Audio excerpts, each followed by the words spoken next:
ನಮಸ್ತೆ ಟಿವಿ 20 ಕನ್ನಡ ವಾಹಿನಿಗೆ ಸ್ವಾಗತ.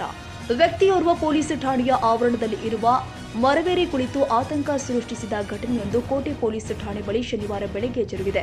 ಇಮ್ರಾನ್ ಖಾನ್ ಎಂಬಾತ ಮರವೇರಿದ ವ್ಯಕ್ತಿ ಕೆಳಗೆ ಇಳಿಯಲಾಗದೆ ಒದ್ದಾಡುತ್ತಿದ್ದು, ಇದನ್ನ ಕಂಡ ಪೊಲೀಸರು ಕೂಡಲೇ ಅಗ್ನಿಶಾಮಕ ಠಾಣೆಗೆ ಮಾಹಿತಿ ಕೊಟ್ಟಿದ್ದಾರೆ.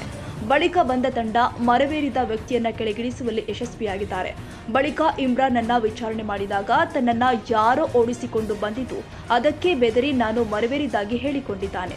ಕಾರ್ಯಾಚರಣೆಯಲ್ಲಿ ಅಗ್ನಿಶಾಮಕ ದಳದ ಡಿಎಫ್ಒ ಅಶೋಕ್ ಕುಮಾರ್, ಹುಸೈನ್, ಲೋಹಿತ್ ಕುಮಾರ್, ಶರತ್, ಮಾರುತಿ, ಕಿರಣ್, ಯರಿಸ್ವಾಮಿ, ಯಶವಂತ್ ಮತ್ತಿತರರು ಹಾಜರಿದ್ದರು.